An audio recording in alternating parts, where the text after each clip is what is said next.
Bien, hoy vamos entonces a ver qué es la firma digital, que es una aplicación muy interesante de la clave pública, de criptografía de clave pública y actualmente muy utilizada.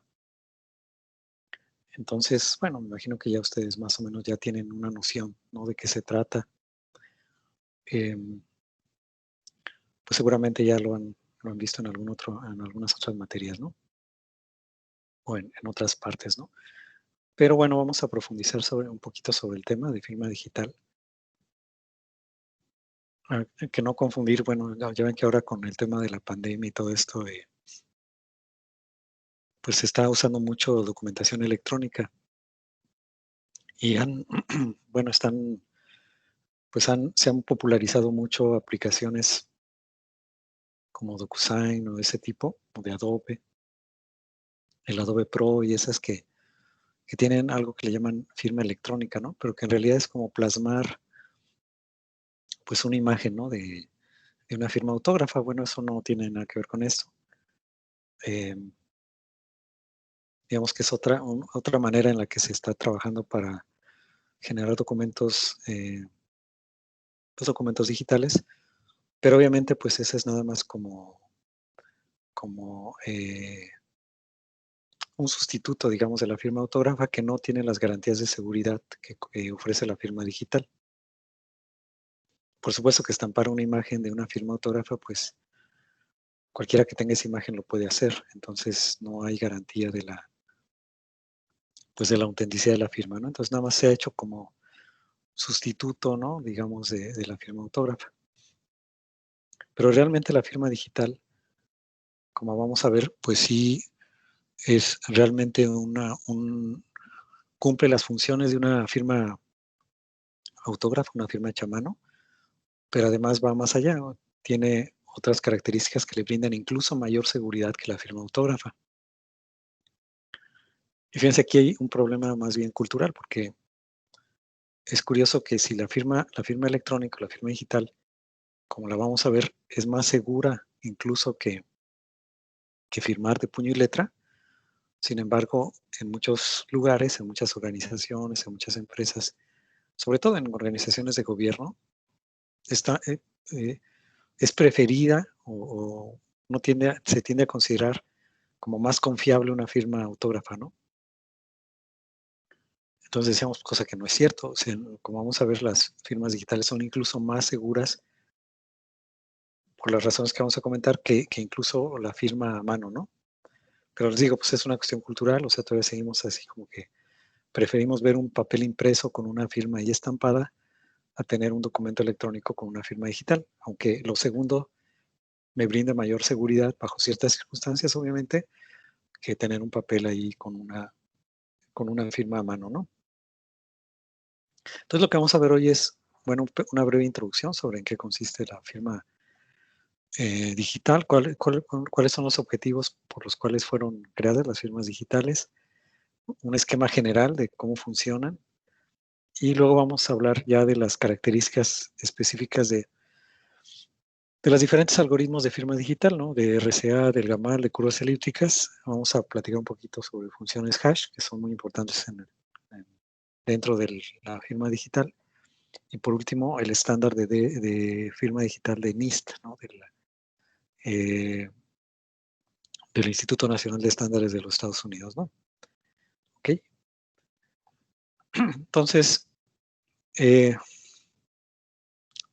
¿con qué objetivos se creó la firma digital? Bueno, tiene, digamos, estos tres objetivos o tres propósitos, ¿no? El primero, pues la autenticación del origen. Eh, la firma digital me brinda la garantía de que los datos o el mensaje, lo que estoy recibiendo, sí proviene de quien dice ser emitido, ¿no? Que bueno, ese es el objetivo principal de la firma. Cuando ustedes firman una carta o algo es para decir, yo lo hice, al estarlo firmando dicen, realmente es mío, ¿no? O sea, si hacen un escrito y le estampan su firma es para decir, sí, yo lo escribí, ¿no? O sea, garantizar la autenticidad de ese mensaje. Entonces, la firma digital también tiene ese objetivo. brindar una autenticación del origen de los datos o del origen del mensaje.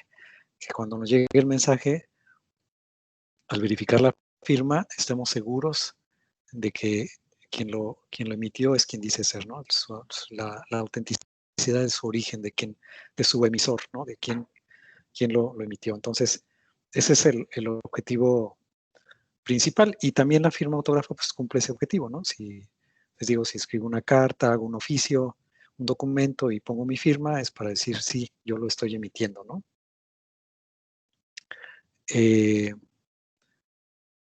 Bueno, entonces ese objetivo también lo cumple la firma digital, el de autenticación del origen. Pero aparte,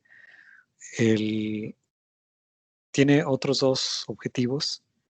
El segundo es garantizar la integridad del mensaje o de los datos. O sea, es decir, aquí cuando se estampa o se añade la firma electrónica o firma digital a un documento electrónico, se garantiza que si la firma es válida, el documento electrónico no fue modificado o alterado en el transcurso, ¿no?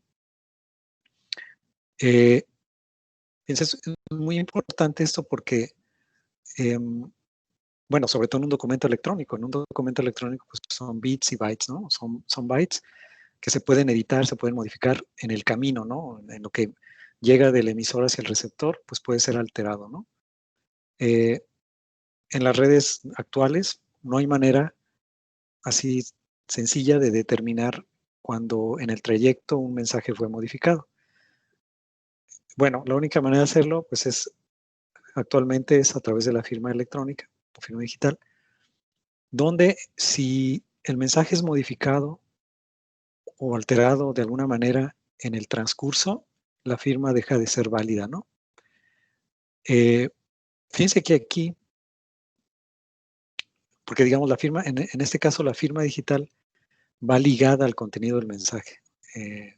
Es dependiente del contenido del mensaje. Entonces, si el contenido se altera, ya la firma no va a coincidir. Y entonces vamos a poder detectar que hubo una alteración, ¿no? del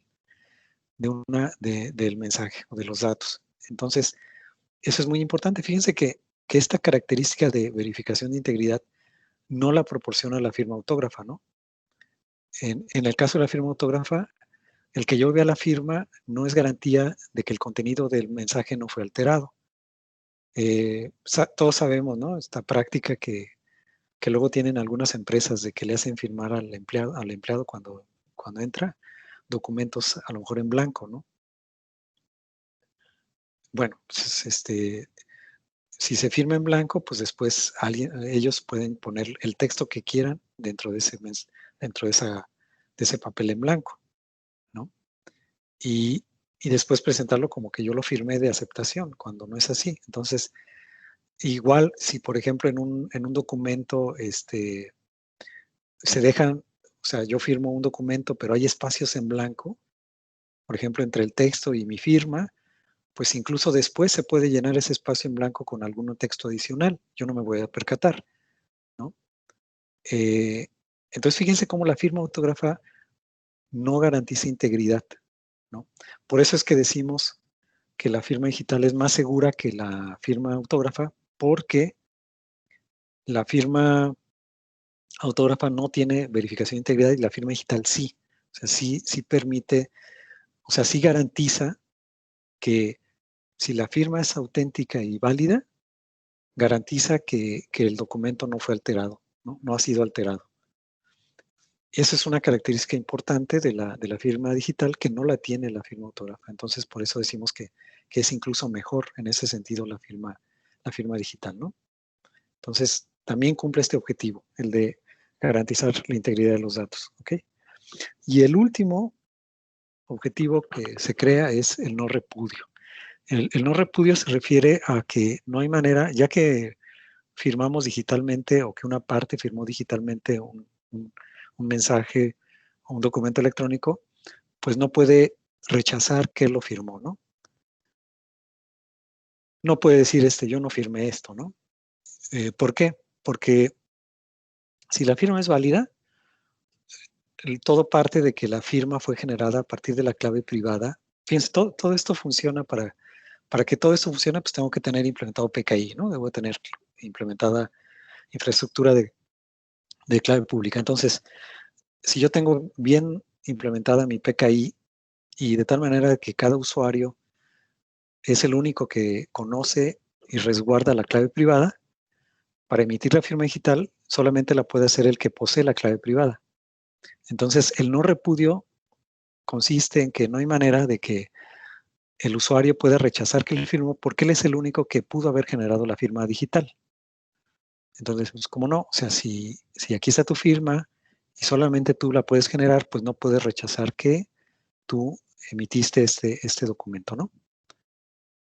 Cosa que nuevamente no puede ocurrir en la firma autógrafa. ¿Por qué? Porque, bueno, una firma autógrafa se puede falsificar, puede ser falsificable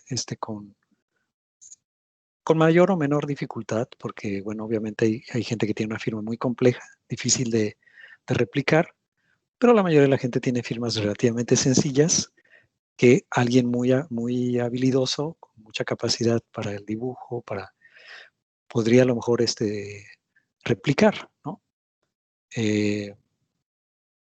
Entonces, pues se llegan a dar incluso en asuntos legales que alguien rechaza haber firmado documentos porque dice, no, esta no es mi firma, está falsificada, ¿no? Por ejemplo.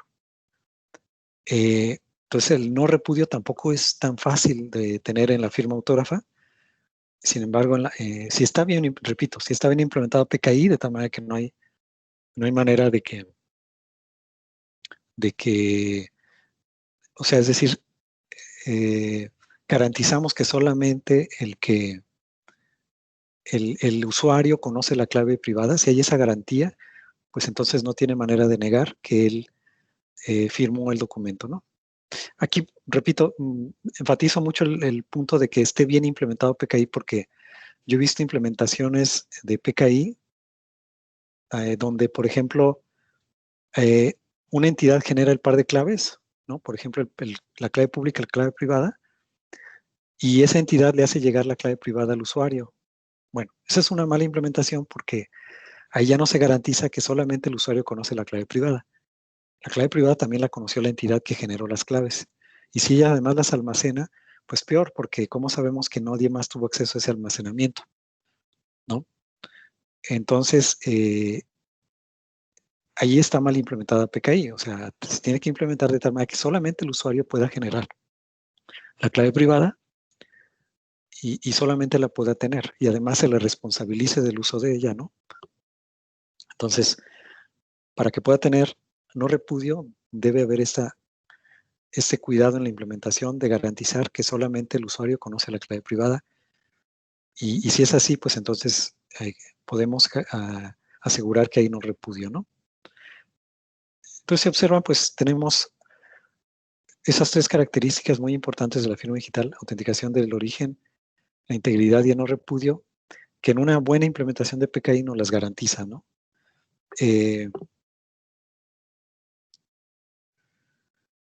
Bueno, vean que las tres características no son tan fáciles de tener cuando tenemos una firma autógrafa a mano, ¿no? Y sin embargo la firma digital las ofrece si está bien implementado el esquema, ¿no? Entonces por eso decimos, la firma digital es mucho mejor, es más segura que una firma autógrafa si está bien hecha, ¿no? Pero les digo, luego todavía en muchas organizaciones pues hay una cierta resistencia al uso de este tipo de firmas, porque ¿no? Como que no, la gente todavía no está muy convencida, o sea, bueno, es una cuestión simplemente de percepción, ¿no? Que pues como no vemos un papel con algo ahí estampado, ¿no? Pero bueno, cada vez se va adoptando más, pues, por ejemplo, ya tenemos cada vez más documentos de tipo electrónico, ¿no?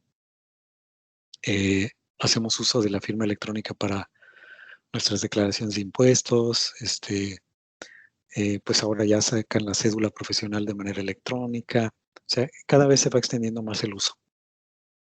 Entonces, sí, pues poco a poco va a ir habiendo una adopción más amplia del tema y yo creo que, pues eventualmente, la idea es que en algún momento, pues prescindamos completamente del papel para todo tipo de trámites oficiales y documentos oficiales, ¿no? Cuando todo mundo, incluso hay naciones o países donde desde que alguien nace en ese país y se convierte en ciudadano, pues le otorgan su clave privada y su clave pública, tiene su clave pública y su clave privada, ¿no? Ya como así como uno tiene su RFC, su CURP, pues ya tienes tu clave privada, tu clave pública oficial, ¿no? ¿Ok? Sí, no sé si haya dudas, comentarios hasta esta parte. No, todo bien. ¿Todo bien? Ok. Entonces, ¿cuál es el esquema general? Vamos a ver el esquema general de la firma digital. Vean que si yo tengo un criptosistema de clave pública, de manera natural puedo generar firma digital. O sea, el esquema es válido para este esquema que vamos a ver, pues es válido para cualquier esquema de clave pública que yo tenga, donde tenga dos claves, clave privada y clave pública, y ambas sean inversas. O sea, es decir, lo único que requiero es que cada usuario tenga su par de claves, clave privada y clave pública, y el otro requisito es que sean inversas, o sea, que lo que cifra una descifre la otra, ¿no? Y eso es lo que ocurre con RCA y con otros esquemas de clave pública, ¿no? Entonces, mientras tenga esas dos características, yo puedo generar una firma digital en ese esquema, ¿no? Entonces, este es un esquema general que aplica a cualquier criptosistema de clave pública con esas características, ¿no? Entonces, en realidad, pues, no es un esquema particularizado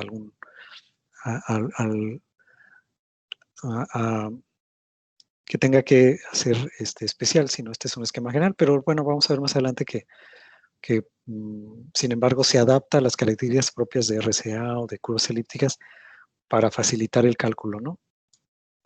Bueno, entonces decimos, para que podamos tener firma digital, entonces cada usuario debe tener su par de claves, ¿no? La clave pública y la clave privada. Entonces, ¿cómo se genera una firma? Bueno, esta sería la idea general.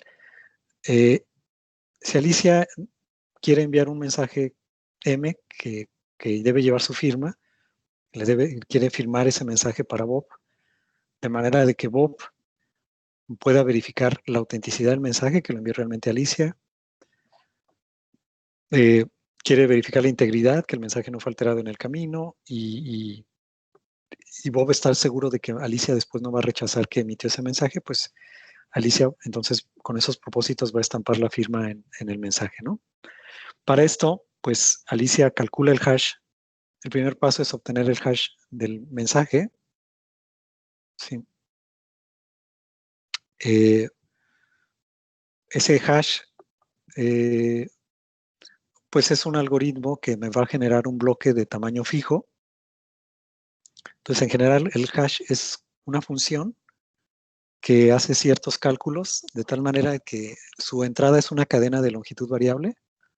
El input de esta función de hash es una cadena de bits de cualquier tamaño, de longitud variable. Y su salida, la salida de esta función de hash, es un bloque de bits de tamaño fijo, ¿no?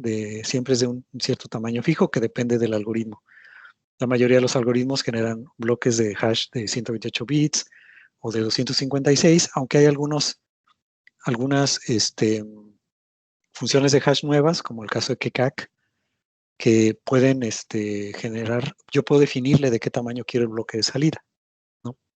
Son funciones de hash relativamente nuevas, pero digamos, las más utilizadas históricamente generan, el algoritmo define de qué tamaño es el bloque de salida, siempre es del mismo tamaño.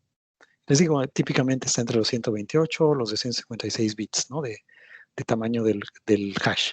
Entonces, una vez que obtiene ese bloque de hash, este HDM, cifra ese hash con su clave privada entonces al hash del mensaje, que es este bloque de bits de 128 o 256 bits, lo cifra con su clave privada y obtiene un bloque cifrado. Ese bloque cifrado es el que le denominamos la firma,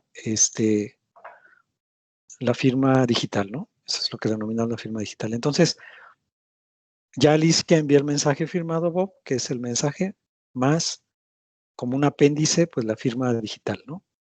¿Sí?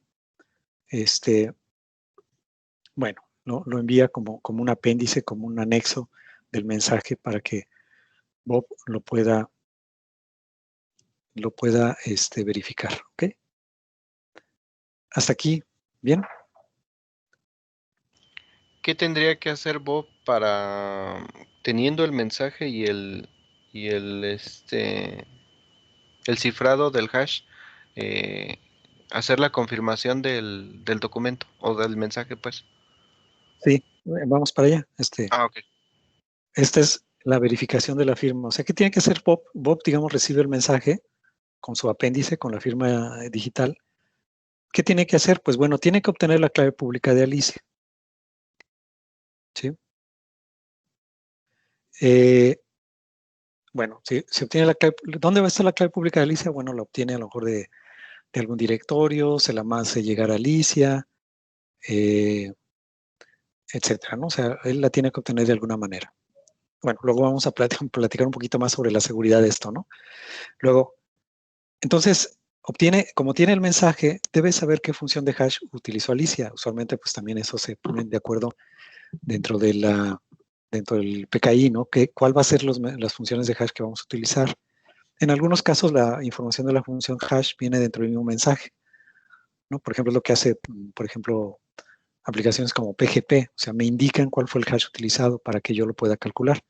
Entonces, Bob calcula el hash del mensaje, por un lado, y guarda el hash del mensaje. Entonces, aquí nuevamente obtiene un bloque de bits de cierto tamaño, 128 bits o 256 bits.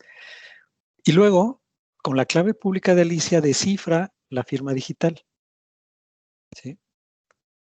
Vean que la firma digital, a ver, ¿cómo se calcula la firma digital? Pues con el cifrado, con la clave privada del hash del mensaje. ¿Ok? O sea, la firma digital la calculó Alicia cifrando el hash del mensaje con su clave privada. Entonces, si Bob le aplica la clave pública, va a ser como la inversa. ¿Ok? Y tiene que volver a obtener el hash del mensaje. Entonces, lo que hace es descifrar la firma y en teoría, si viene ahí en la firma, viene encriptado con la clave privada de Alicia el hash, pues esto me debe devolver el hash. Lo que tiene que hacer es aplicar este descifrado y comparar con el hash del mensaje. Si son iguales, pues quiere decir que la firma es válida, ¿no? ¿Por qué? Porque entonces quiere decir que esta S es efectivamente el hash cifrado con la clave pública, perdón, con la clave privada de Alicia. ¿Sí? ¿Sí está claro? Sí, sí, sí. ¿Ok? Sí. Sí, o sea, porque fíjense, coincide que al descifrarlo con la clave pública me regresa el hash.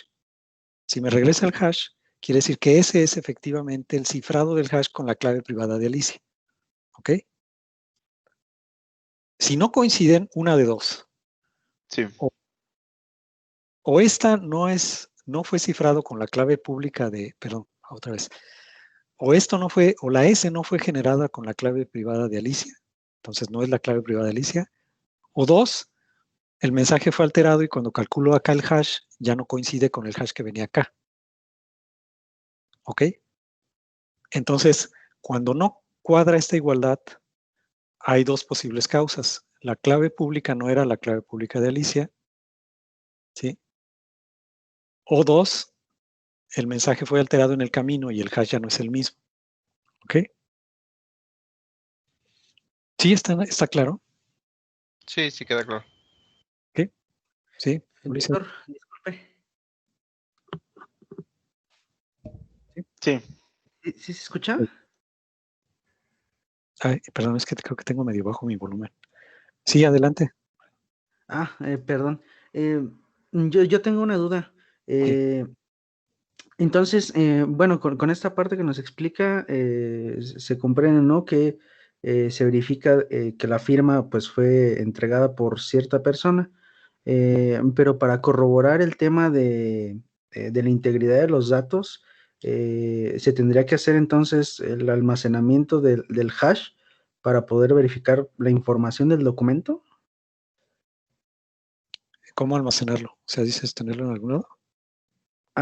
Sí, por ejemplo, si un documento contiene ciertos datos, verificar que esos datos son los correctos, ¿tendrían que estar almacenados o con el simple hecho de verificar que la firma y el hasheo del documento es el mismo? Ya con eso se da por hecho que los datos que contiene, por ejemplo, un documento son válidos. Ah, sí, ya entendí la pregunta. Sí, es que por eso tú calculas el hash. O sea, supongamos que tú tienes el mensaje. ¿Qué te llega a ti? Te llegan estas dos cosas, ¿no? El mensaje y la firma, ¿no?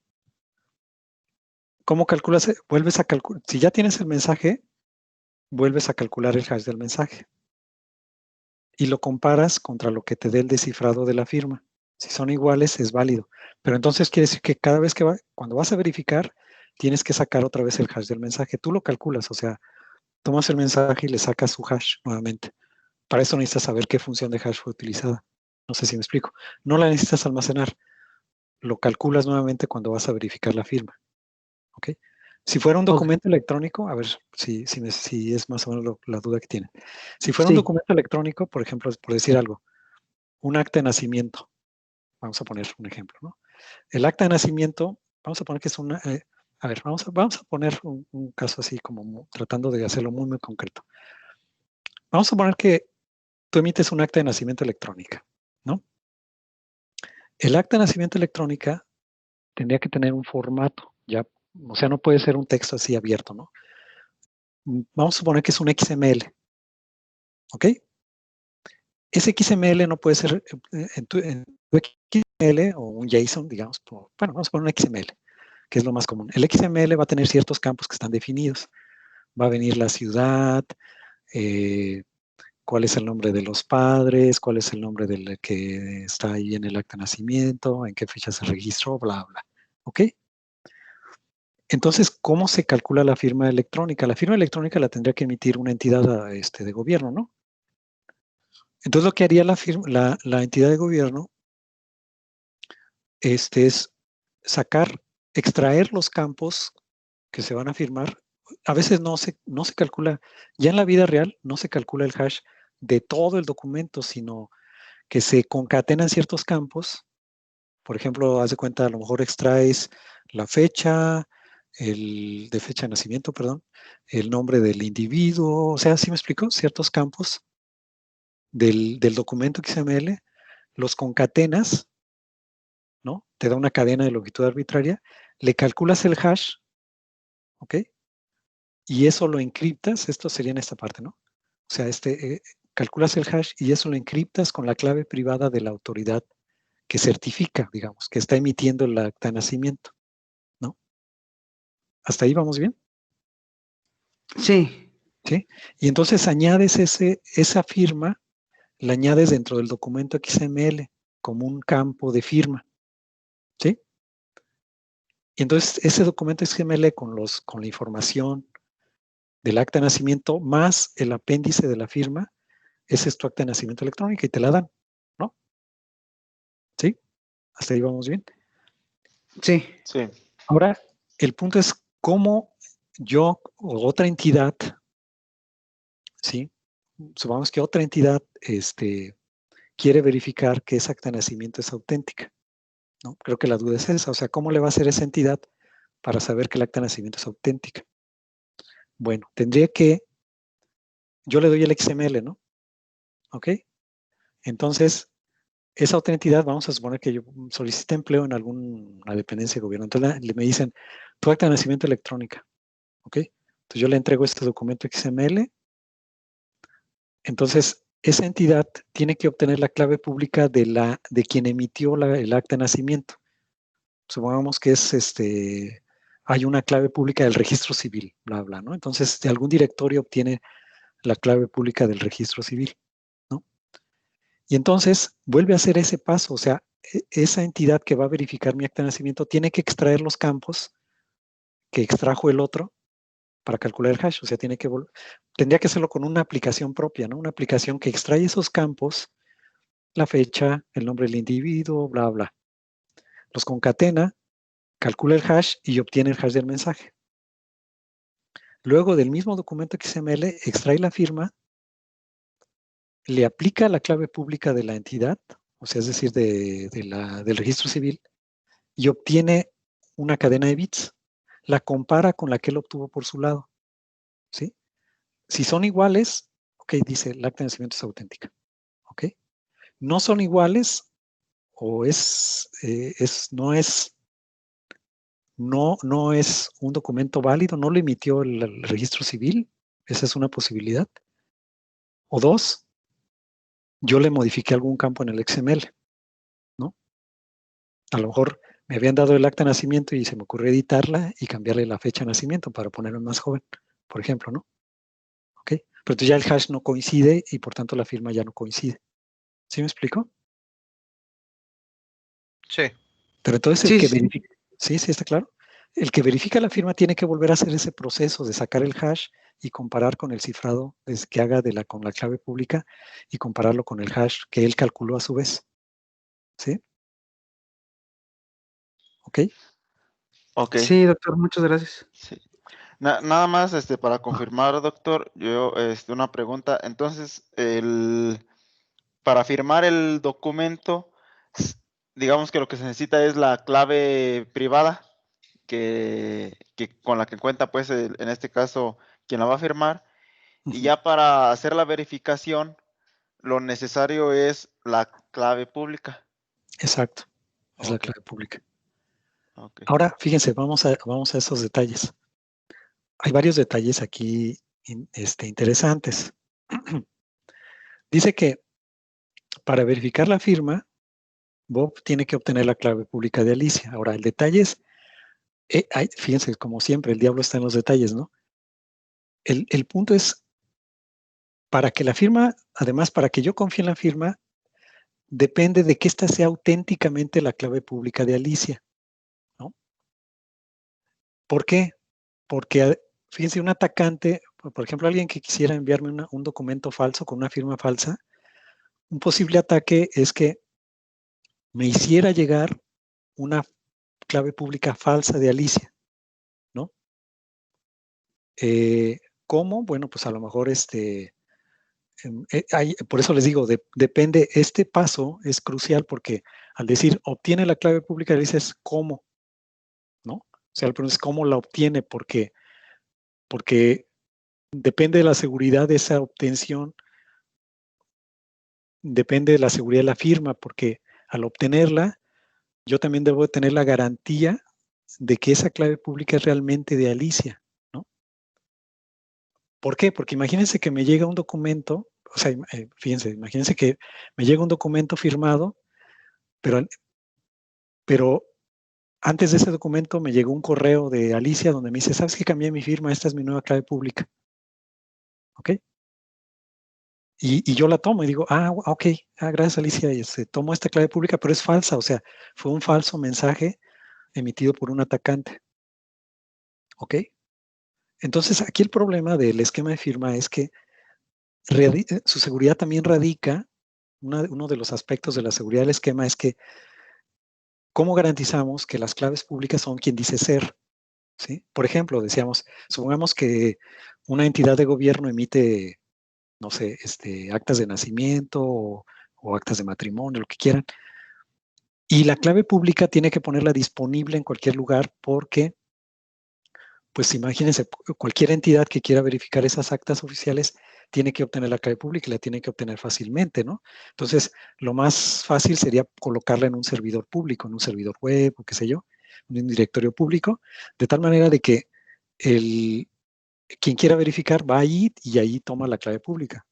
Pero el problema de eso es que, ¿qué tal que hackean ese servidor? ¿No? Hackean ese servidor web y suben una clave pública falsa. Y luego, ya que subieron esa clave pública falsa, emiten documentos de identidad falsos. Ya valió, o sea, el esquema ya valió, ¿no? Porque entonces ya el que subió esa clave pública, pues van así fácilmente. O sea, supongan que tenemos ahora pasaportes electrónicos, ¿no? Y los pasaportes electrónicos están firmados por la Secretaría de Relaciones Exteriores. Y para verificar un pasaporte yo tengo que obtener la clave pública de la Secretaría de Relaciones Exteriores. Pero supongamos que esas claves públicas están en un sitio público, ¿no? En un sitio web. Y supongan que alguien logra hackearlo y añade nuevas claves públicas falsas, ¿no? O sea, deja ahí algunas verdaderas para que los documentos que son originales sigan siendo originales, pero añade claves públicas que no son de las SRE, de la cual yo, como atacante, tengo la clave privada. Entonces, si logro hacer eso, yo podría emitir pasaportes falsos que se verifican como auténticos, ¿no? Ok, sí está claro cómo está este tipo de inseguridad. Sí, Sí, pues es básicamente suplantación de identidad. Exacto. O sea, yo suplanto la clave pública de alguien. Entonces, si observan, hay un detalle ahí particular. ¿Cómo? Porque entonces, fíjense que es pues, un problema siempre en criptografía del huevo y la gallina, ¿no? Ya aseguramos la firma electrónica y todo, pero ahora dependemos de que la clave pública sea auténticamente del emisor, ¿no? ¿Cómo resolver ese problema? ¿Cómo se resolvería que garantizar que cuando obtengo la clave pública de Alicia, Bob esté seguro de que sí es realmente de Alicia?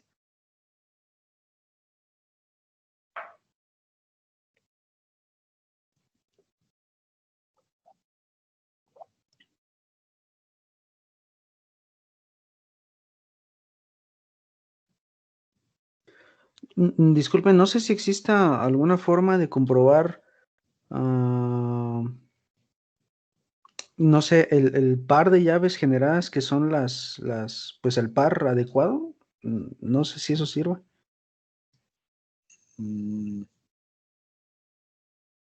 Pues no, porque la clave privada no debes de dar información a nadie, ¿no? Más que el que la posee.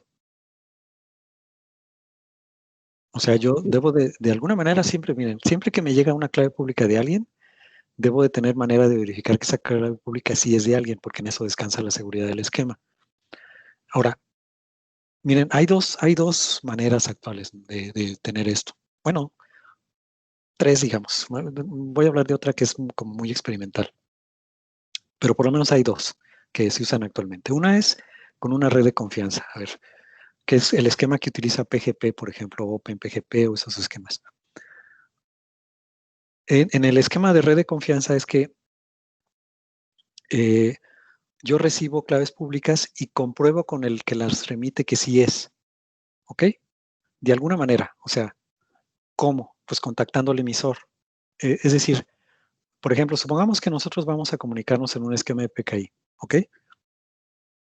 Y les digo, a ver, cada uno de ustedes genere su par de claves y hágame llegar su clave pública. Entonces, Omar me manda su clave pública por correo, Ulises también, Alfredo también. ¿Cómo puedo verificar? Porque están de acuerdo conmigo, incluso si, fíjense, si el correo era auténtico, o sea, es decir, si llegó de la cuenta de, por ejemplo, Ulises, en el camino, o sea, están de acuerdo conmigo que Ulises auténticamente genera su par de claves, añade su clave pública en un correo y me lo manda. Pero ¿quién no me dice que en el camino ese correo fue interceptado por un atacante y suplantó la clave pública y me lo reenvió? Y entonces me dice Ulises, profesor, le acabo de enviar mi clave pública, se la envié en un correo a tal hora. Yo checo el correo y digo, sí, ya lo recibí. ¿Ok? Aquí está tu clave pública. Y la tomo y resulta que es la del atacante.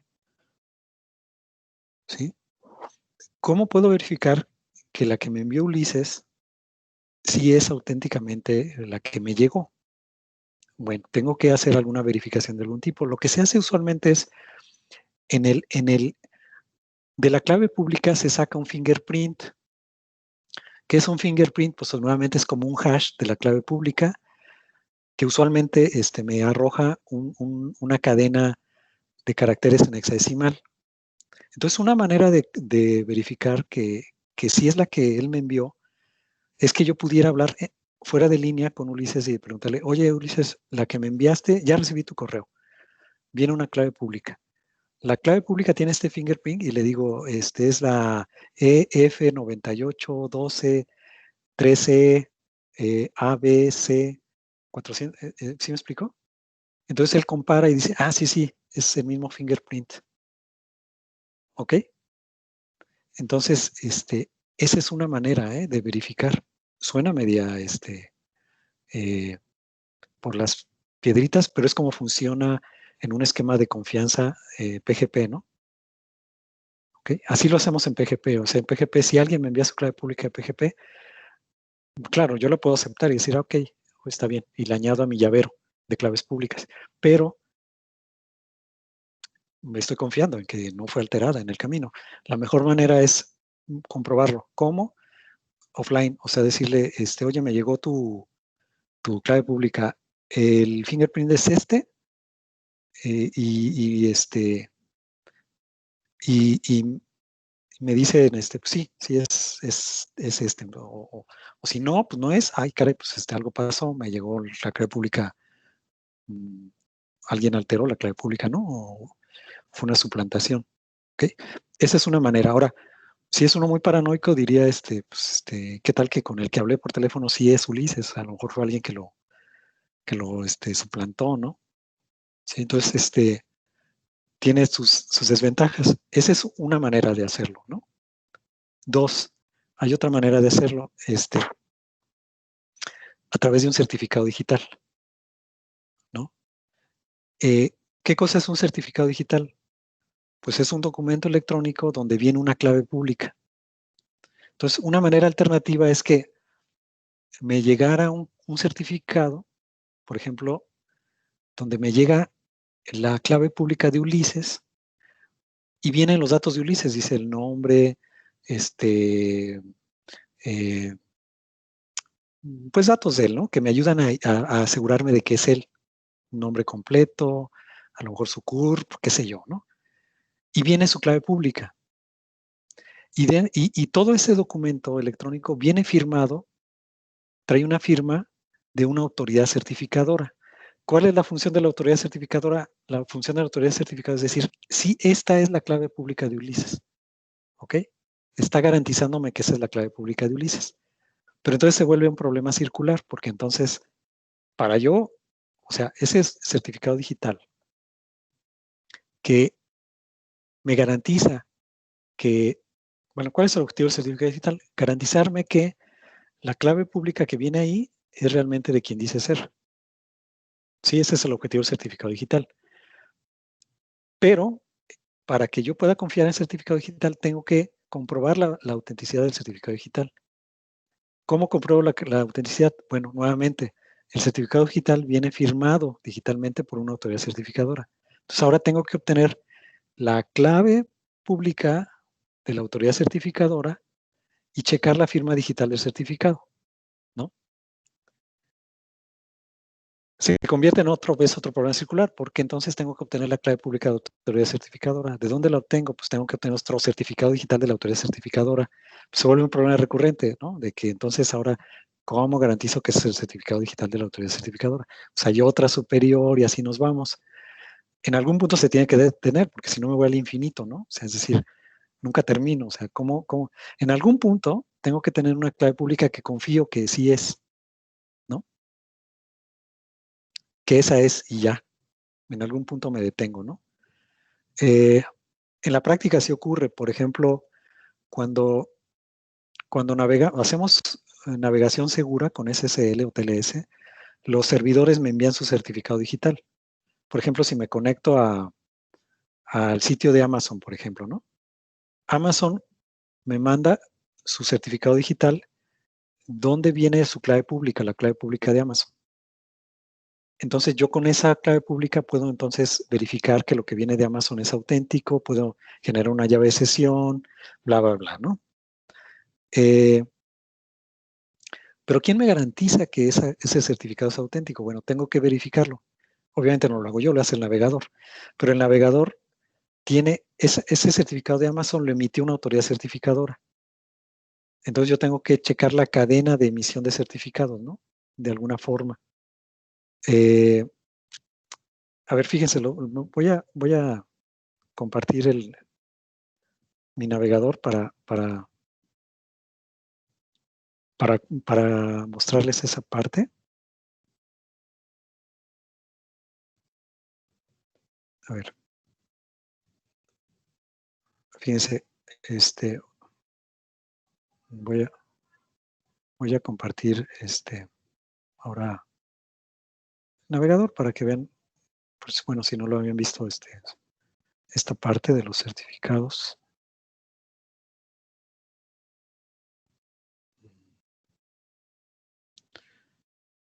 A ver, ¿sí ven mi pantalla ya? Sí, ya se ve.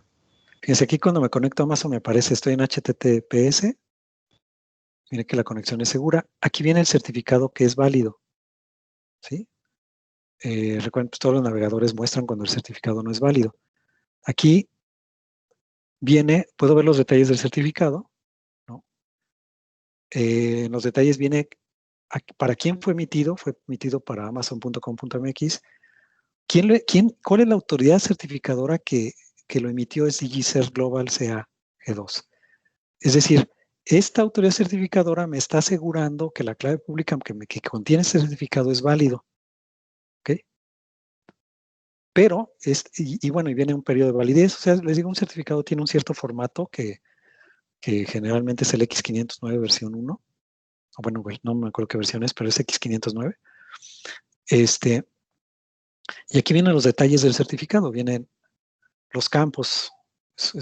Están predefinidos en el estándar, ¿no? Aquí viene, es la versión 3, perdón, la actual. Es X509 versión 3. Aquí viene el número de serie del certificado, que es como su fingerprint, digamos. Aquí viene el algoritmo que se utiliza para generar la firma, es SHA de 256 bits, ¿no? Con RCA. Entonces, aquí podemos ver que está usando RCA como el algoritmo de firma. Aquí está el algoritmo de hash, SHA 256. ¿Cuál fue la autoridad que lo emitió? ¿Para qué periodo es válido este certificado? Aquí podemos ver es del 5 de noviembre de 2020 al 20 de octubre de 2021. Tiene un periodo de validez como de un año, ¿no?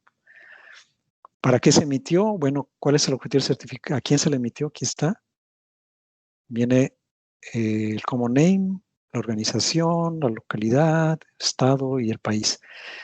Y viene la clave pública. Aquí está la clave pública. Esta es la clave pública del sitio de Amazon, ¿ok? Que es una clave de RCA de 2048 bits. Y lo que me está diciendo este certificado es que esta clave pública pertenece a Amazon, ¿ok? Pero ¿cómo sé que sí esta es la clave pública de Amazon y que no fue suplantada? Pues es el objetivo del certificado. Ahora, ¿cómo sé que realmente lo emitió porque hay una ruta de certificación? Fíjense, aquí está la ruta de certificación. Este certificado lo emitió DigiCert Global CA G2, ¿ok? Y es válido porque la firma digital de sí se puede verificar con la clave pública que está en este otro certificado, en el de DigiCert Global CA G2. ¿Y cómo sé que este es auténtico? Bueno, porque tiene una firma digital de otra autoridad certificadora que es DigiCert Global Root G2, ¿sí? Pero si fijan, aquí se detiene la ruta de certificación. ¿Por qué? Porque ya se da como válido. Ahora, estos que están como válidos generalmente vienen preinstalados en el sistema operativo. En nuestro repositorio, todo Windows contiene un repositorio de certificados digitales preinstalados, ¿ok? Que son los que de entrada ya se aceptan como válidos. Y hay un montón, ¿eh? O sea, si abren el repositorio de certificados, déjenme ver si lo podemos abrir. Aquí, vamos a abrir. Ahí.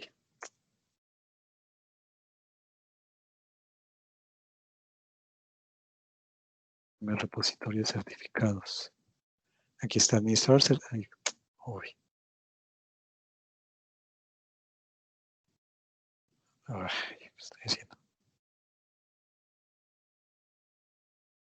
Es administrar certificados de equipo.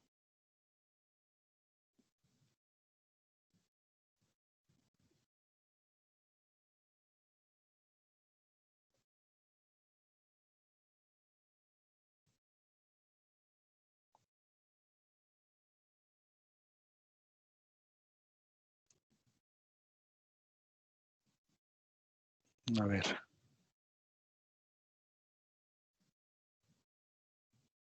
¿Sí ven lo de la consola, del MMC? No, solo se ve el navegador, doctor. Dejen volver a compartir esa parte.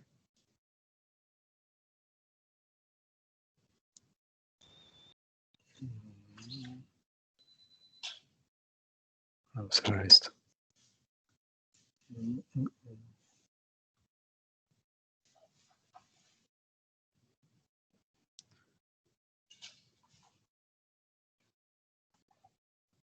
Aquí está A ver, déjenme ver si ya lo comparte.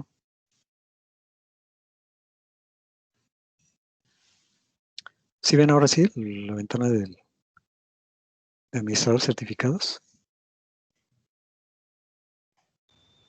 No. ¿Todavía no? Ah, sí, ya. Ya, ok. Fíjense, pues es dentro del MMC, buscan el administrador certificados, o en la barra de búsqueda buscan administrador certificados y les abre este panel, ¿no? Aquí están los certificados que vienen instalados en el equipo. Entonces, fijan, hay un montón de certificados. Por ejemplo, aquí están las raíces de confianza y aquí están los certificados preinstalados, ¿no? Si observan, pues hay un montón, ¿no? Por ejemplo, aquí está el DigiCert Global Root que veíamos, ¿no? ¿Por qué validamos? Porque ya está instalado y como está instalado ya es de confianza, ¿sí? Aquí están, son un montón, ¿no? Si se fijan aquí está de Amazon, Certum,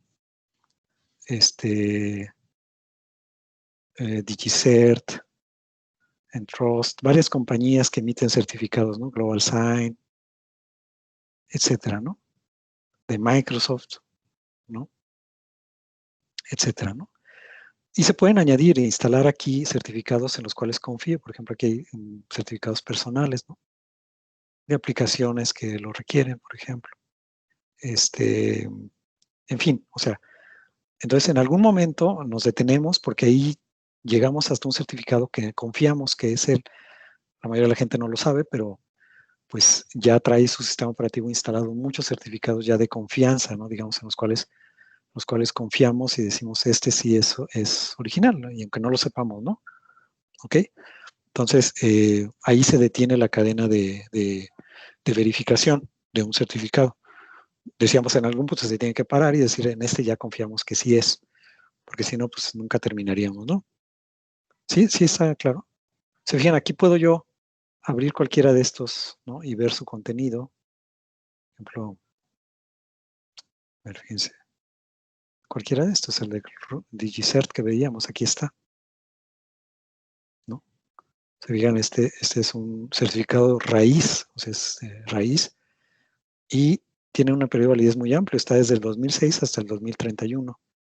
Aquí están los detalles del certificado, es de una autoridad certificadora, y viene aquí su clave pública, ¿no? Aquí está la clave pública. ¿Ok? En hexadecimal.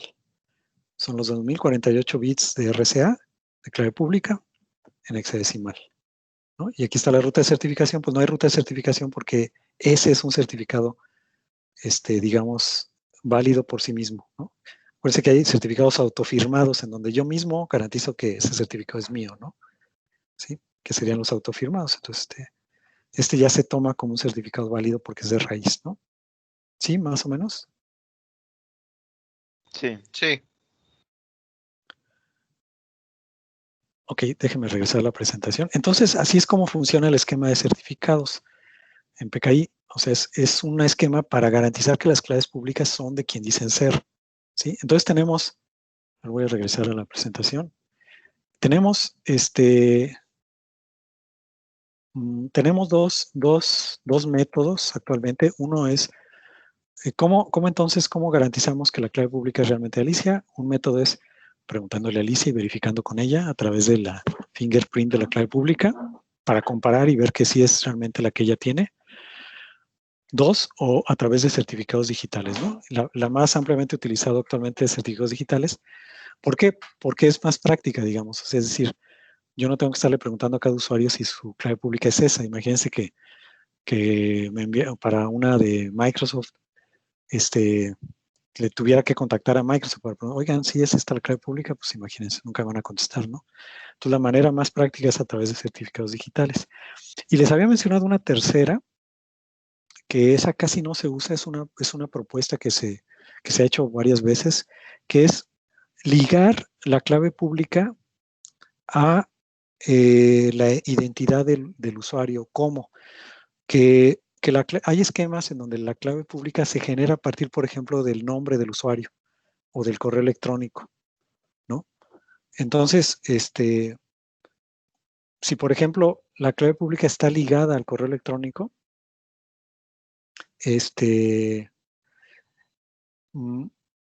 pues yo sé que esa es la clave pública porque la generé a partir del correo electrónico del usuario. Entonces está ligada a la identidad. Esa es otra manera. Y ese tipo de sistemas de clave pública se le llama de clave pública autocertificada, ¿no? Es un esquema que se ha propuesto hace varios años, pero en la práctica pues casi no se usa, ¿no? Pero también es otra manera en que podríamos garantizar la autenticidad de la clave pública, ¿no? ¿Ok? ¿Dudas hasta aquí? No, todo bien. Todo bien, doctor, gracias. Ok. Bien, pues este es a grandes rasgos el esquema el esquema general, digamos, de firma digital. Vamos ahora a ver ya en particular cómo se harían en cada uno de estos diferentes criptosistemas, ¿no? Por ejemplo, en el caso de la firma digital, pues es firma digital con RSA, pues es relativamente directo a partir de lo que conocemos de RSA, ¿no? Por ejemplo, ahora supongamos que Alicia pues desea enviar un mensaje firmado a Bob.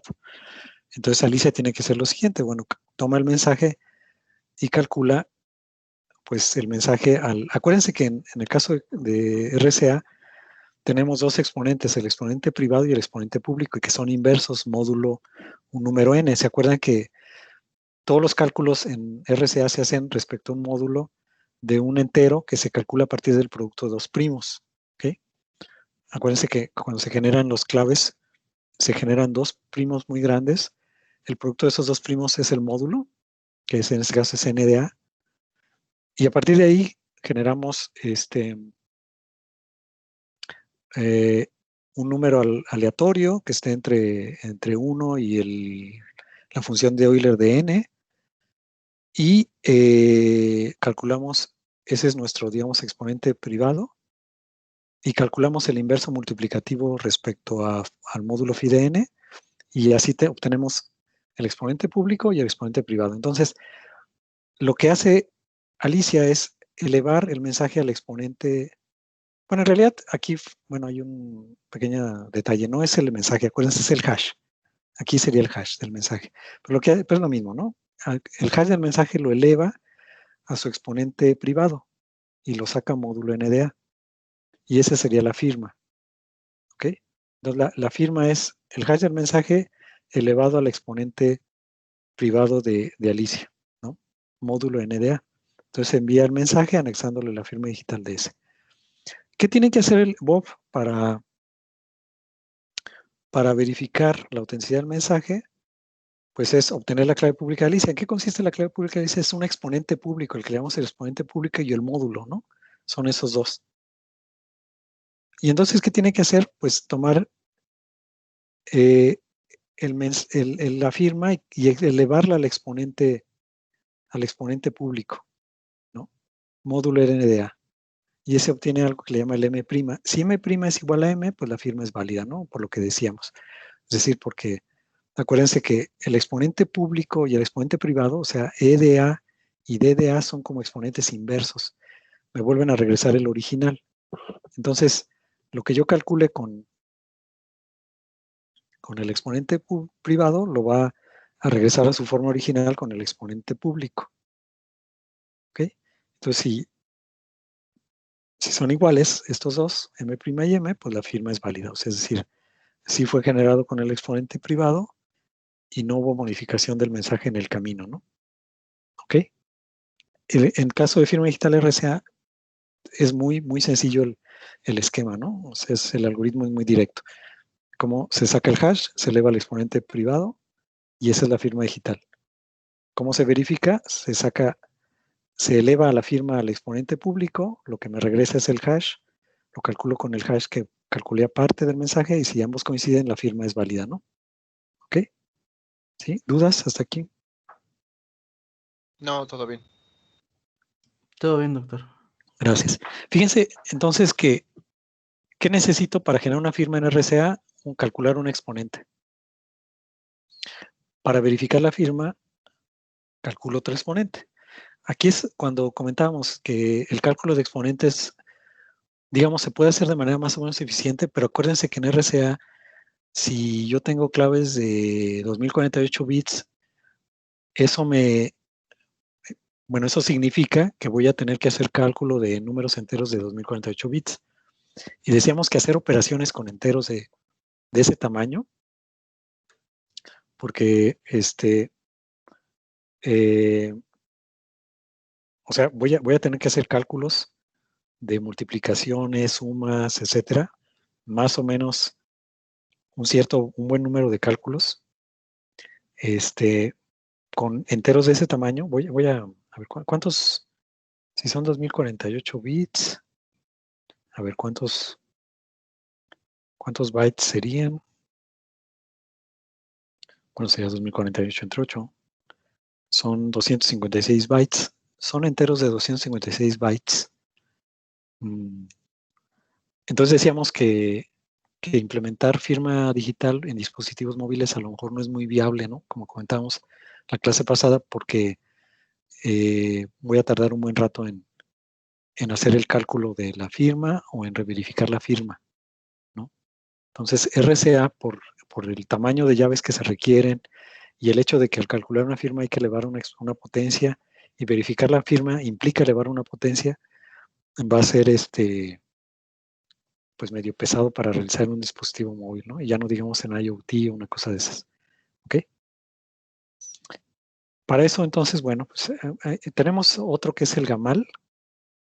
¿Se acuerdan que el GAMAL, su seguridad está basada en el problema del logaritmo discreto sobre campos finitos? Aquí la firma es un poquito diferente. Fíjense qué hay que hacer en el GAMAL. Bueno, si Alicia desea firmar digitalmente con el GAMAL, entonces tiene que hacer un poquito más de cálculos que en el caso de RCA, ¿no? Aquí genera un número aleatorio H, tal que el máximo común denominador de H con la función de Euler de N. ¿Sí? Acuérdense aquí también N debe ser un primo muy grande, preferentemente. Entonces, fíjense, si aquí estamos pidiendo que H sea primo relativo con respecto a la función de Euler de N, entonces calculamos R como alfa. Acuérdense que en el GAMAL tenemos lo hacemos módulo entero N muy grande, y tenemos que tener un generador de ese campo, ¿no? Que ese generador es alfa. Entonces elevamos alfa a la H módulo N y esto me da un número R, ¿no? Y entonces resolvemos esta congruencia, encontramos para qué valores de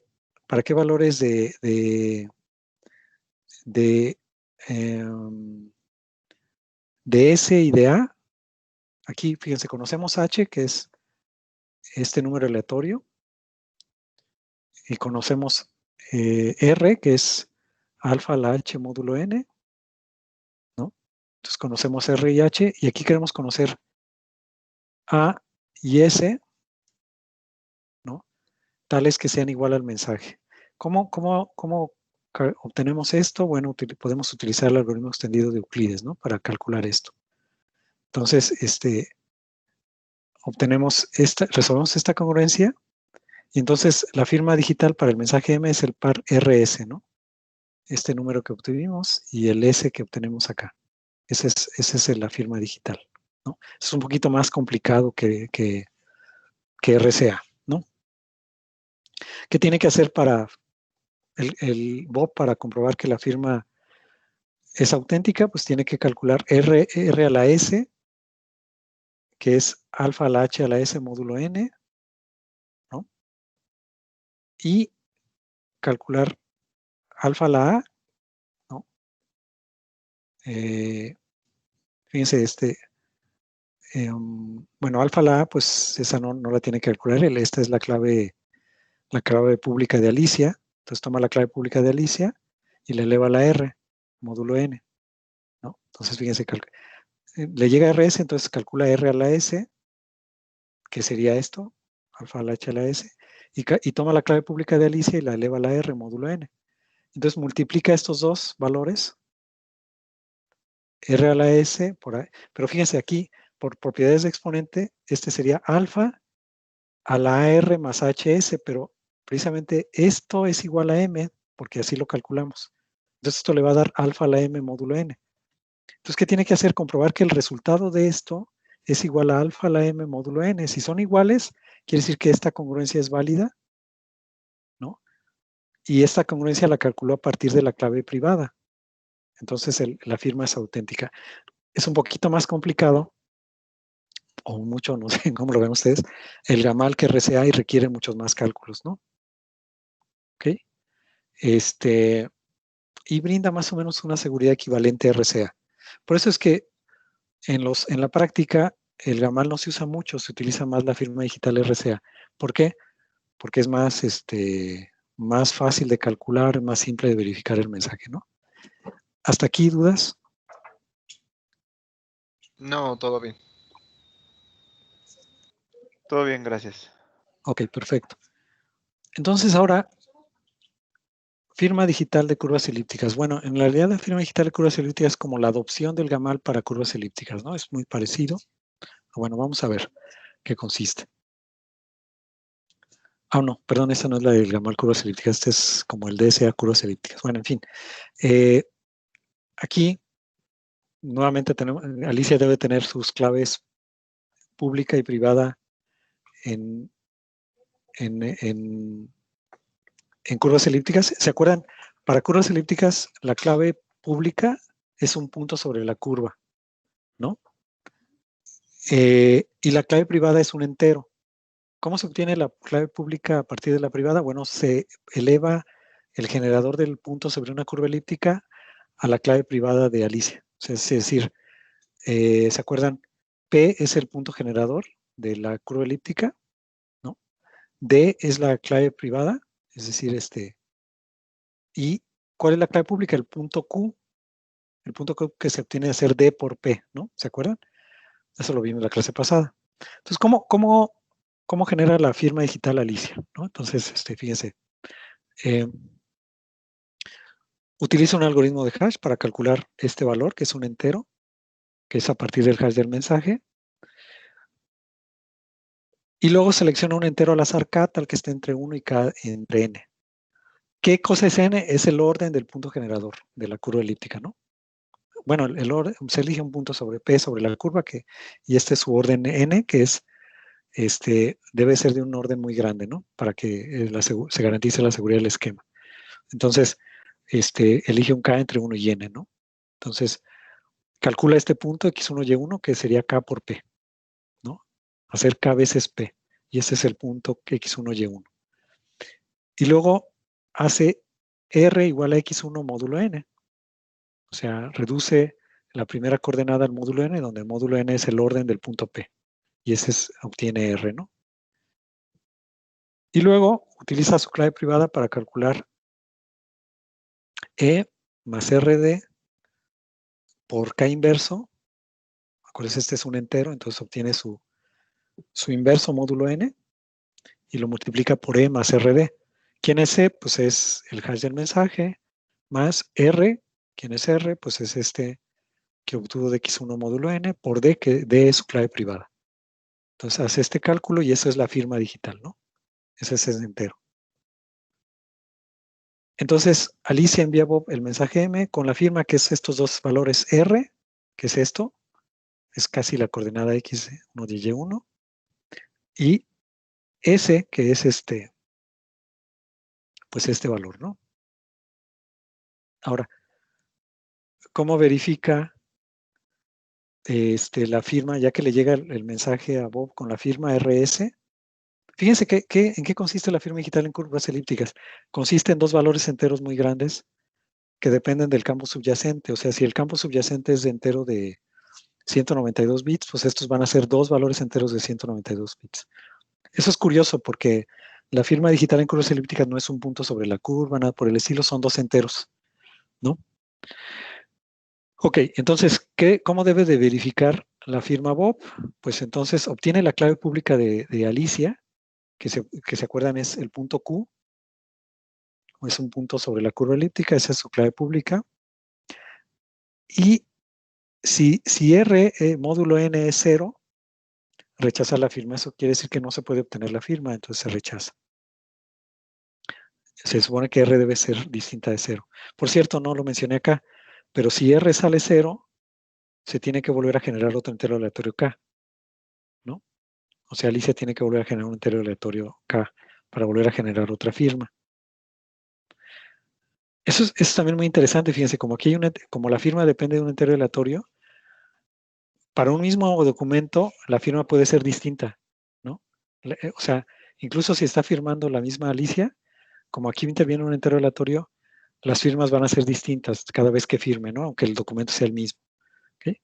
Entonces, aquí se debe garantizar que R sea distinta de 0, ¿no? Para que el esquema funcione. Ahora, ya que obtuvo la clave pública y que verificó que R es distinto de 0, calcula el valor del hash, HDM, ¿no? Y luego calcula el inverso de ese módulo n. Entonces, ¿cómo lo hace? Pues usando el algoritmo extendido de Euclides. Y ahora multiplica el inverso de ese por E, por el hash módulo n, y ese le llama el valor U. Y calcula el inverso de ese por R módulo n, y ese le llama B. ¿Sí? Si se fijan, entonces, ¿cómo obtiene? Hace U por P, este valor U por P, más B por Q, y esto le regresa precisamente X1, Y1, ¿no? Entonces, acepta el mensaje M, sí, solo sí, este X1, módulo N, es igual a R. ¿Okay? Todo depende de este cálculo, fíjense. ¿Por qué? A ver, creo que aquí necesito un bloc de notas para, voy a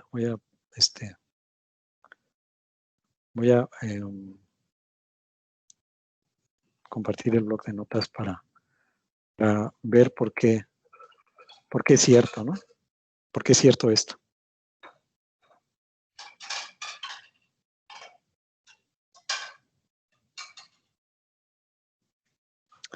Voy a volver a compartir, pero yo, con el bloc de notas.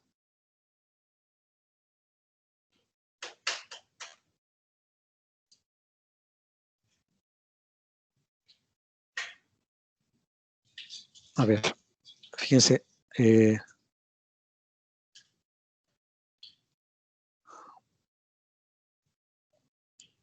Fíjense, Alicia calcula, perdón, Bob, calcula S, es U, que es S inverso, S a la menos 1, digamos, S a la menos 1, de E, por E, módulo N, ¿no? Ese es un cálculo que hace, fíjense, ¿dónde S? Pues ese es el que le llegó en la firma, ¿no? Acuérdense, la firma del mensaje es el par de números RS, ¿ok? Ese es el, entonces, Bob calcula S inverso, o sea, toma S y le calcula el inverso y lo multiplica por E. ¿Quién es E? Pues es el Creo hash. que no sé. Ah, no, ya. Perdón, ¿Ya? es que no veía el blog, pero ya ahora sí. Ah, ok, ¿ya lo ven? Sí, Ah, ok. gracias. Sí, gracias.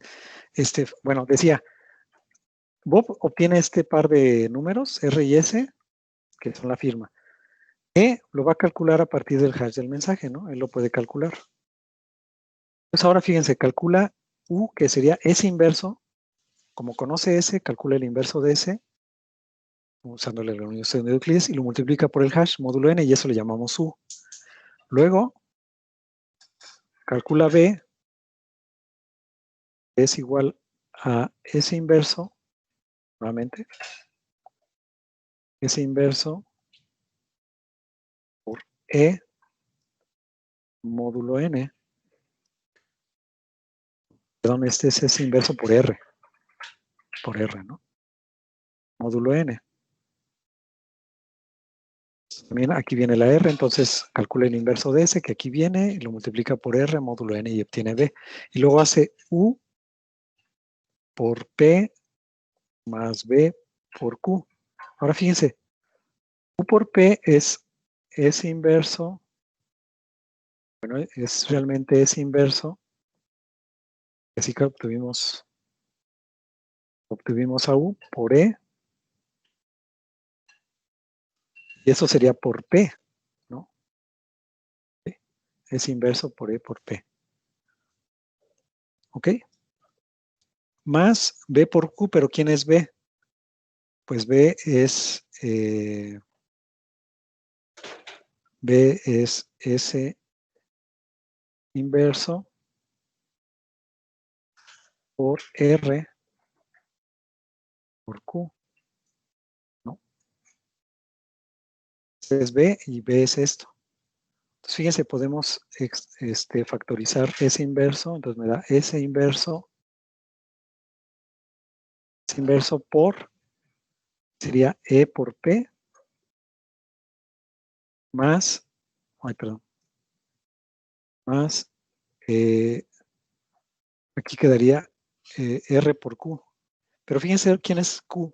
Q es la clave pública de Alicia, pero la clave pública de Alicia se calcula a través de D por P. ¿Sí?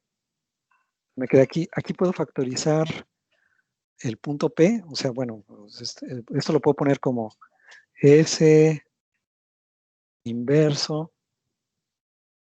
por E más RD por P, ¿no?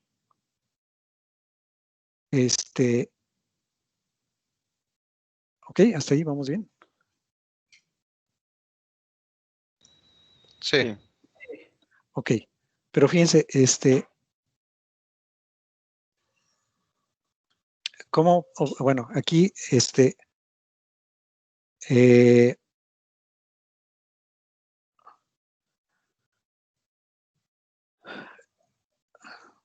a ver, voy a regresarme a la cómo se obtuvo ahí.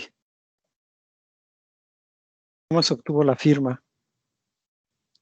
Ok, es ese es a ver, déjame, pongo el bloc de notas. Fíjense, esta es inversa. Fíjense quién es S. S es exactamente la inversa por E más RD, ¿no? ¿Sí? ¿Sí? Entonces, fíjense que, ¿quién sería? Eso quiere decir que S inversa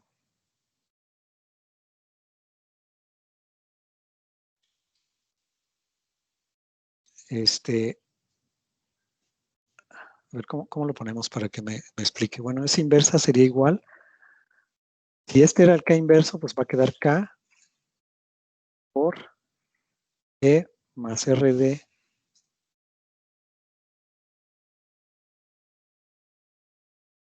inversa, ¿no? Entonces, sustituimos esto acá. ¿Sí? Esta igualdad, S inversa es igual a esto. ¿Y qué me queda? Esto es igual, ahora lo voy a poner aquí, igual. Fíjense que este es inversa con R de inversa se anula. O sea, me quedaría, fíjense, me quedaría K por E más RD inverso por E más RD por P. Como este es el inverso multiplicativo de estos dos se hacen uno y entonces me queda K por P. Pero ¿quién era K? Este era este número aleatorio que multiplicamos por P, que es igual a X1, Y1. ¿Sí? Entonces, al hacer esta operación obtenemos X1, Y1. ¿Sí? Fíjese que entonces, ¿cómo verificamos la firma? Pues haciendo ver que aquí tenemos X1, checando que R sea igual a X1 módulo N. ¿Sí? Si es así, entonces fue generado todo esto, fíjense, aquí está implícita la firma, perdón, la clave privada de Alicia en esta generación. ¿Ok? Y entonces podemos estar seguros de que se generó con la clave privada de Alicia, porque aquí va implícita, ¿no? ¿Ok? Bueno, esta es como la demostración de que sí, efectivamente, al obtener aquí, verificar esto, fíjense, esto es para comprobar que efectivamente al hacer este cálculo de UP más BQ me da X1Y1, ¿sí? Y verificar que X1Y módulo N es igual a R, ¿sí? Si R es igual a 0, pues es que quiere decir que esta ecuación no involucra la clave privada D y por eso no aceptamos la firma, ¿no? Pero bueno, si es así, entonces coincide que esto fue generado a partir de la clave K, o sea, del número K y de la clave privada de Alicia, ¿no? Es un poquito más complicado el cálculo y la verificación de la firma digital pues, que en RCA, ¿no? ¿Sí está claro? ¿Dudas? No, todo está bien. Ok. Bueno, fíjense que también un detalle muy importante de todos estos algoritmos es que obviamente depende de la función de hash. ¿Por qué? Fíjense que, a ver, me voy a regresar al esquema general, ¿no? Lo que hacemos es que comparamos que decíamos que la firma digital es esencialmente el hash encriptado, ¿no? Pero ¿qué tal que encuentro la manera de modificar el mensaje de tal manera que el mensaje sea distinto, pero el hash sea el mismo, ¿no? Si eso ocurre, o sea, imagínense que yo tengo manera de encontrar cómo alterar el mensaje de tal manera que el hash permanezca igual, ¿sí? Si eso ocurre, entonces el esquema es vulnerable porque hay manera de modificarlo y la firma sigue siendo auténtica, ¿no? Entonces, yo debo de, y además, fíjense, sí, en teoría, como la longitud de los mensajes es variable, pero el hash es del mismo tamaño, en teoría se deben de presentar colisiones. ¿Qué significan las colisiones? Significa que dos mensajes diferentes pueden tener el mismo hash, ¿no? Todas las funciones de hash son susceptibles a colisiones.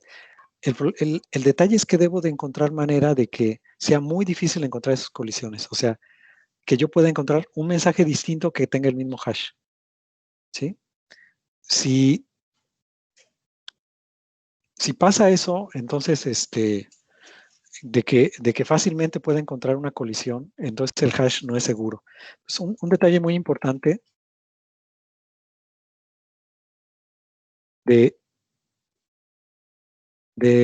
estos esquemas es que la función de hash debe ser segura, ¿no? Vean.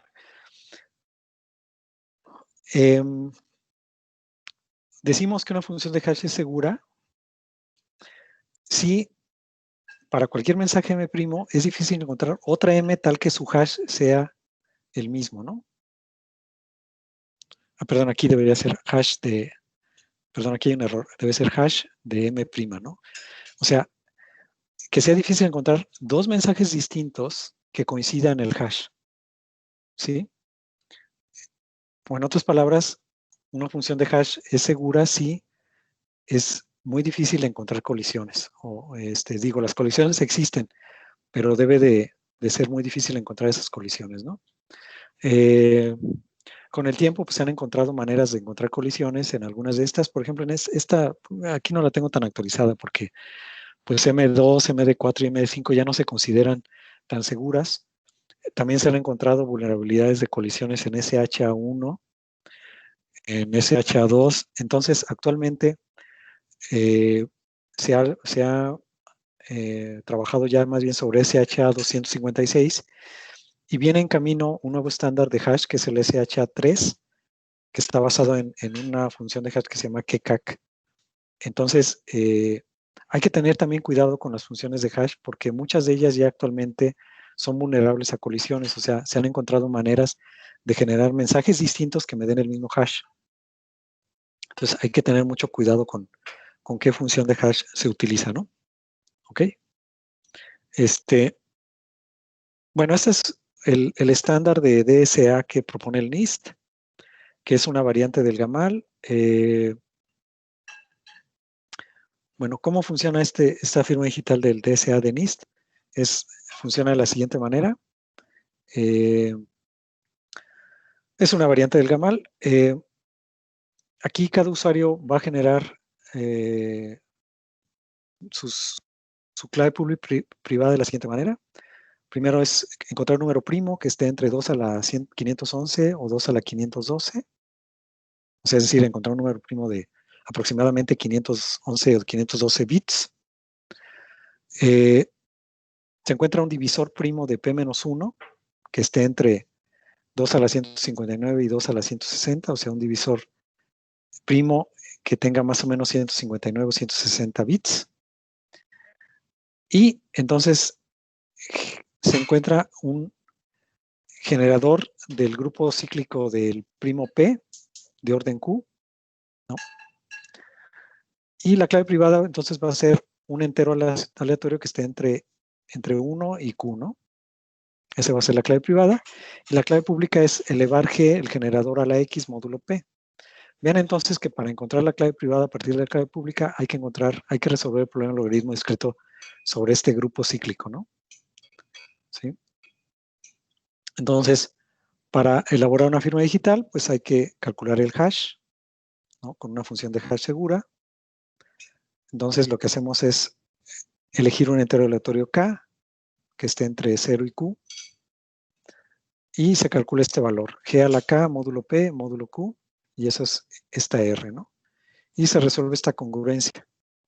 Menos X por R más KS sea igual al hash, ¿no? Esto se resuelve a través del algoritmo extendido de Euclides. Y aquí los valores que se conoce es R, K, son los valores conocidos. Y el valor a determinar es X y S, ¿no? Entonces, esa es la firma digital, ¿no? Entonces, se envía al par RS como la firma digital, ¿no? ¿Cómo se verifica? Pues es la verificación como en el GAMAL. Se calcula S inversa módulo Q. Se calculan los dos valores U1 y U2. Sería HM por W y R por W. Módulo Q. Y se calcula esta potencia y se comprueba que B sea igual a R, ¿no? Si B es igual a R, la firma es auténtica. ¿Ok? Muy, muy similar a como vimos también en curvas elípticas, ¿no? La resolución de esas congruencias. ¿Okay? Esta es la firma digital que propone, la firma digital establecida por el NIST y es la firma digital estándar para el gobierno americano, ¿no? Entonces es un poquito más complicada. Como comentaba hace un rato, la firma digital más utilizada actualmente casi en todos lados es la RSA, por su simplicidad, ¿no? Y porque pues generar par de claves en RSA es relativamente sencillo, ¿no? ¿Ok? ¿Dudas hasta aquí? Todo bien para mí. ¿Todo bien? Sí, todo bien. Sí, doctor, todo bien, gracias. Bueno, fíjense, en este caso no les voy a dejar así una tarea muy complicada, creo yo, para el siguiente fin. Si no han usado PGP o algún esquema de este tipo, los invito a que lo hagan y que lo hagan parte de su práctica cotidiana. Entonces, voy a dejar como ejercicio lo siguiente, que generen en alguno de estos paquetes, les dejo a su elección, que elijan con qué implementación de clave pública quieran trabajar. Pueden usar GPG, OpenPGP, el PGP comercial, si lo quieren, el que quieran, pero que me generen un par de claves públicas y privadas de RSA cada uno de ustedes, que me hagan llegar su clave pública y que se familiaricen con el cifrado de correo electrónico y firma digital de correo electrónico con esos esquemas. Por cierto, hay un servicio de correo electrónico, no sé si lo conozcan, que se llama Proton Mail o Proton Mail. Pues déjenme ver si me conecto. Sí siguen viendo mi pantalla, ¿verdad? Sí, se está viendo el navegador. Sí, doctor. Ok. A ver, déjenme ver.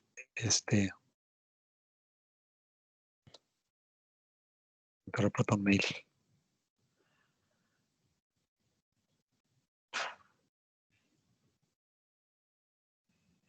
A ver.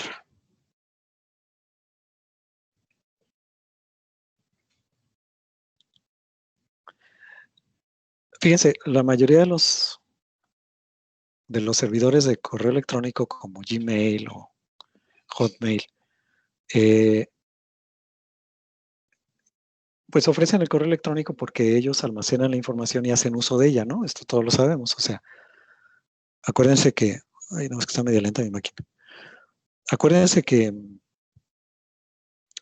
como dice esto que es muy cierto, ¿no? De que cuando algo es gratis es que ustedes son la mercancía, ¿no? Entonces, en el caso del correo electrónico es lo mismo. Quiere decir que, pues ellos hacen uso de la información que tienen ustedes ahí en su correo, en sus buzones, ¿no? Bueno, Proton Mail es un servicio de correo electrónico que garantiza privacidad. Bueno, eso dicen ellos. Su sede está en Suiza y por tanto, pues no están obligados a entregar información a otros gobiernos y hacen mucho uso de clave pública, o sea, de PKI. Entonces, aquí de entrada, les generan su clave pública y privada y le integra al correo electrónico para firma electrónica y para cifrado. Para que ustedes se comuniquen con otros usuarios, tienen que conocer también la clave pública de esos usuarios. Y esto está integrado dentro de la plataforma. Pueden también importar, si ya ustedes usaron previamente clave pública y privada en alguna otra, digamos con GPG o algún otro, lo pueden importar aquí y también seguirlas usando acá para no generar un nuevo par de claves. Entonces es un servicio de correo electrónico que a mí me gusta porque tiene, bueno, no lo uso mucho porque no tengo muchos pares o conocidos que usen firma electrónica entonces no lo uso mucho aquí, pero es una buena alternativa, ¿no? Bueno, esta la podrían también usar ustedes. Aquí, por ejemplo, fíjense, aquí tengo pruebas con correos con cifrado y firma digital, ¿no? Okay, de algunas pruebas que he hecho anteriormente y todo eso. Pueden hacerlo también aquí mismo y aquí generar sus padres. Les voy a dar la libertad de que ustedes elijan en qué plataforma quieren trabajar, pero lo que sí quiero que prueben es cómo generar sus par de claves pública y privada, que me la hagan llegar y hagamos algunas pruebas de envío y recepción de mensajes de correo electrónico cifrado y firmado, para que vean que es muy fácil de hacer. O sea, realmente deberíamos de hacerlo, este tipo de prácticas de manera cotidiana, ¿no? De manera usual y cotidiana, ¿no? Porque realmente no nos cuesta ningún trabajo y nos daría un mayor grado de seguridad dentro del correo electrónico, ¿no? ¿Ok? Sí, sí está claro. Sí, sí está claro. Ok, sí. Entonces nada más les dejo eso como su práctica para esta sección de firma electrónica, ¿no? O sea, entonces lo que queremos, doctor, sería generar nuestras llaves pública y privada Sí, y así es. enviarle a usted un mensaje, Un correo. un correo Ajá. con la firma digital. Con la clave pública. Con la clave Sí. pública. Yo a su vez les entregaría mi clave pública y haríamos el ejercicio de enviar y recibir correos firmados digitalmente y cifrados. ¿Ok? Y les doy la elección de que ustedes elijan en qué herramienta van a generar su par de claves. Les digo, puede ser con GPG, puede ser con OpenPGP, con la que ustedes quieran, siempre y cuando pues, sean más o menos claves estándar, ¿no? Para que yo las pueda también integrar a alguna de estas plataformas. La pueden hacer dentro de ProtonMail, si quieren generar su cuenta de ProtonMail. Ahí les doy la opción que ustedes quieran, ¿no? Creo que para Gmail yo uso una que se llama, hay un plugin que permite manejar también clave pública y privada. Déjenme les digo cómo se llama. Se llama, ay, no la veo.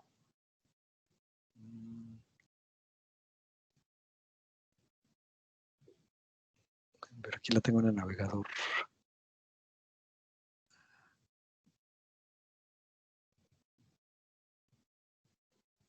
¿Dónde lo tengo?